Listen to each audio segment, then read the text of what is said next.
હો, મંગલમય હો. હા, કૃષ્ણ કરે તે આપણે નહીં કરી શકીએ. કૃષ્ણે મામા માસીને માર્યા, આપણે મારી શકીએ ના. પણ મામા માસી ધર્મ વિરુદ્ધ વર્તન કરતા હોય, અહંકારી વાણી બોલતા હોય, કોઈના દિલને ઠેસ પહોંચાડતા હોય, અને તે વખતે આપણે હાજર હોઈએ.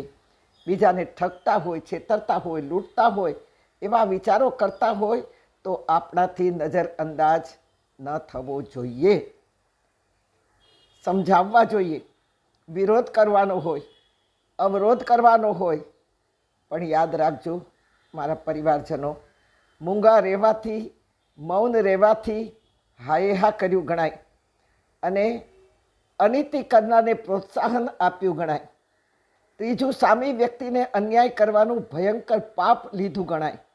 ચોથું, એવી વ્યક્તિ કે જે લાચાર છે, બેબસ છે, જેનો આધાર આપણે છીએ, એ વ્યક્તિને છે કે આ મારી સત્યની પડખે ઊભો રહેશે અને મને આ વ્યક્તિના અસત્યથી બચાવશે. પણ આપણે નજરઅંદાજ કરીએ, કારણ કે અન્યાય થતો હોય તો ભલે થાય, પણ મારો સ્વાર્થ સધાય જ કે નહીં. મને જે વ્યક્તિથી ફાયદો છે એ વ્યક્તિ ગમે તેવું પાપ કરે તો પણ મને મંજૂર છે. આ ભયંકર ભૂલ છે.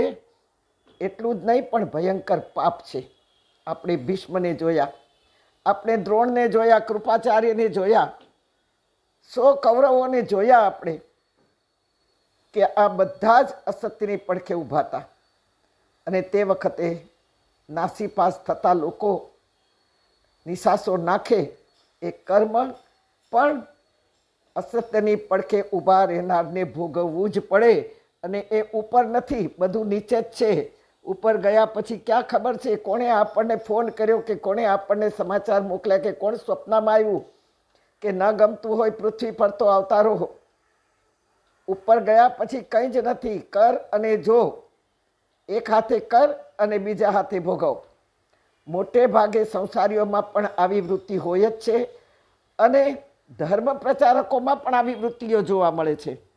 બીજાનું નુકસાન થાય તો વાંધો નહીં, મને યજમાન તરફથી ફાયદો થાય છે ને, તો યજમાન કહે તેમ જ કરું.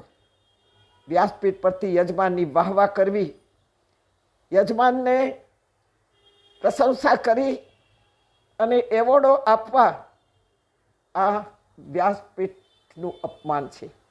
વ્યાસપીઠ પર બેઠા પછી માત્ર પ્રભુના જ ગુણાનુવાદ ગાવાના હોય, ધર્મની જ વાતો કરવાની હોય, સંસ્કાર સંસ્કૃતિની જ વાતો કરવાની હોય, નહીં કે કોઈ યજમાનનું ગુણાનુવાદ ગાવાના હોય, મહિમા મંડળ કરવાનું હોય. પણ પોતાને ફાયદો થવો જોઈએ.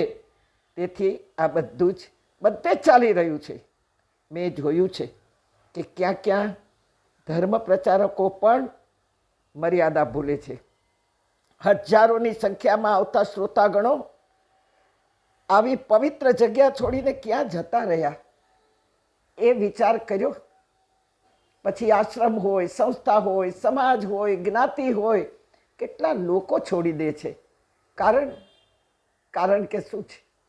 કારણ એટલું જ છે કે જ્યાં ધર્મની વાતોને બદલે ભોગની અને મનોરંજનની જ વાતો ચાલે છે. અને એમાં પણ ધર્મ સંસ્થા પર, જેવા આશ્રમો હોય કે જેવી ધર્મ સંસ્થાઓ હોય, મંદિરો હોય, ત્યાં બિન અનુભવી, ગીતાનો જેને અભ્યાસ કર્યો નથી, 18 અધ્યાયના નામ પણ જેને ખબર નથી, ધર્મની ભાવના નથી, સંઘની ભાવના નથી, વડીલોનો આદર નથી, એવાને માઇક પકડાવી અને સ્ટેજ ઉપર બોલાવવામાં આવે. અરે, જે બોલવા ઊભો છે ને એના કરતાં સાંભળનારા વધુ જાણે છે, શ્રોતાઓ વધુ જાણે છે. અને તેથી જ તેઓ મોટી મોટી ધર્મ સંસ્થાઓમાં આવતા બંધ થઈ ગયા છે. ગીતા ચિંતન માળા, ગીતા પ્રવચનો, ગીતામૃતમ જેવા વિષયો રાખીએ અને 5 જણ જ બેઠા હોય એ પણ કર્મચારીઓને પરાણે બેસાડવા પડે. આ ખરેખર ધર્મનું અપમાન છે, સનાતન ધર્મનું અપમાન છે. હા, મંડળો સમાજોમાં જે અત્યારે ચાલી રહ્યું છે તેમાં આવતી પેઢીનું ધર્મ માટે બેકાર ભવિષ્ય દેખાય છે. સંસ્થા સમાજો આશ્રમોને સ્થાપી ગયા છે જે આપણા પૂર્વજોનો ધરતી પર સૂતા હશે અને સૂકી રોટી ખાધી હશે. આજે એમાં માત્ર ભજનો સંગીતો મનોરંજન માટે જ વપરાય છે.